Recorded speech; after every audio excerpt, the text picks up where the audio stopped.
اصلاح احوال انفرادی طور پر ڈاکٹر صاحب، اجتماعی طور پر پھر انسانیت کا جو ایک درس آپ نے دیا ہے کہ مسجد ڈھا دے، مندر ڈھا دے، ڈھیندا جو کچھ ڈھا دے، ایک بندے دا دل نہ ڈھاویں رب دلاں وچ رہندا. تو یہ جو کنسیپٹ ہے بنیادی طور پہ انسانیت کا، جو کہ ایک آفاقی کنسیپٹ ہے، یہ آپ نے دیا.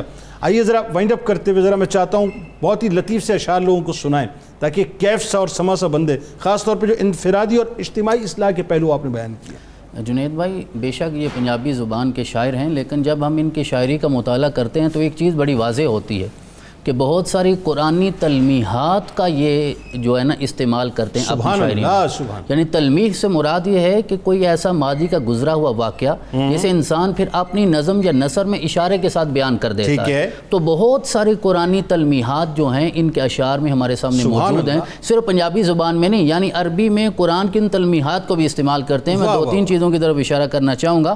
کوہ طور پہ حضرت موسیٰ علیہ السلام کا جو واقعہ ہے اس حوالے سے کہتے ہیں کہ لن ترانی موسیٰ بولے تد کوہ طور جلائیو، لن ترانی جھڑکاں والا آپ حکم سنائیو. یعنی عربک اور پنجابی کا استعمال دونوں، یعنی وہ قرآن کے خاص تناظر میں ہے نا، جس کی طرف تنولی صاحب نے اشارہ کیا کہ پہلے پڑھیں گے تو پھر کسی علم سے بس کرنی ہے نا. تو یعنی یوں سمجھیے کہ اس پورے شعر میں ہمیں حافظ غلام مرتضیٰ صاحب کی تربیت بھی نظر آ رہی ہے، شاہ نعت صاحب کی تربیت بھی نظر آ رہی ہے. یعنی دونوں چیزوں کو جمع کر دیا. اور وہ مشہور واقعہ ہے کہ جس کے بارے میں قرآن کہتا وَإِذْ أَخَذَ رَبُّكَ مِن بَنِي آدَمَ مِن ظُهُورِهِمْ ذُرِّيَّتَهُمْ وَأَشْهَدَهُمْ عَلَىٰ أَنفُسِهِمْ أَلَسْتُ بِرَبِّكُمْ قَالُوا بَلَىٰ شَهِدْنَا. اس کی طرف اشارہ کرتے ہوئے کہتے ہیں روز میثاق الست سناوے، قالوا بلا شہدنا چاہوے.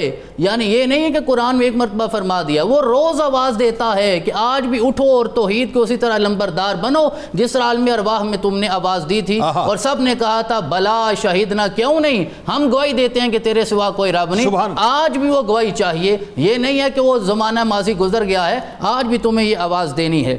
اور وہ مشہور واقعہ جو صلح حدیبیہ کا جب بیعت ہوتی ہے اور میرے آقا صلی اللہ علیہ وسلم اپنا دست مبارک صحابہ کرام کے ہاتھوں پہ رکھتے ہیں اور حضرت عثمان کے ہاتھ کو اپنا ہاتھ قرار دیتے ہیں، ید اللہ فوق ایدیہم، اس کی طرف اشارہ کرتے ہوئے کہتے ہیں بلے شاہ اے بات اشارے دی، جنہ لگی تانگ نظارے دی، دس پئی منزل ونجارے دی، ہے ید اللہ فوق ایدی. اگر کامیاب ہونا چاہتے تو اس کا صرف ایک ہی طریقہ ہے کہ تمہیں اپنا ہاتھ پھر اسی ہاتھ میں دینا ہوگا جس کے بعد میرا رب مردے کو بھی زندگی عطا فرما دیتا ہے. تو یہ تو چند قرآنی تلمیحات. باقی اپنے ظاہر پرستی سے کیسے روکا ہے، ریاکاری سے کیسے روکا ہے، اور اسی تسلسل میں جو حضرت تنولی صاحب ارشاد فرما رہے تھے کہ آپ فرماتے ہیں، اب تو آپ پنجابی بہت اچھا سمجھ رہے ہوں گے. نہیں، ابھی میں بول رہا ہوں، سمجھ نہیں رہا، سمجھ آپ لوگوں سے رہا ہوں، اور ہماری ریسرچ ٹیم کے عمر صاحب سمجھا رہے ہیں مجھے.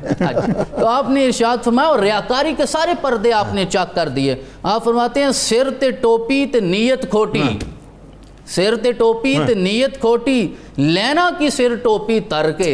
یعنی سر تے ٹوپی رکھ کے کرنا کیا ہے، سر پہ ٹوپی رکھ کے کیا کرنا اگر انسان کی نیت ٹھیک نہیں ہے. یعنی یہ اشارہ ہے اس حدیث مبارکہ کی طرف کہ میرے آقا نے ارشاد فرمایا برود محشر میرا رب ایک عابد کو بھی اٹھا کے جہنم میں پھینکے گا. وہ کہے گا میں تو تجھے سجدہ کرتا تھا، میرا رب کہے گا نہیں، نیت میں خلوص نہیں تھا، مجھے سجدوں کی کثرت نہیں چاہیے، مجھے وہ سجدہ چاہیے جس سے رب راضی ہوتا ہے. اور آخری بات یہ کہ آپ ارشاد فرماتے ہیں تسبیح پھری پر دل نہ پھریا، لینا کی تسبیح ہاتھ پھیرے. اگر تسبیح کے دانے صرف پھیرنے دل نہ پھرے اور دنیا سے دین کی طرف محمد رسول اللہ صلی اللہ علیہ وسلم کی طرف رغبت نہ ہو تو پھر اس تسبیح کا کوئی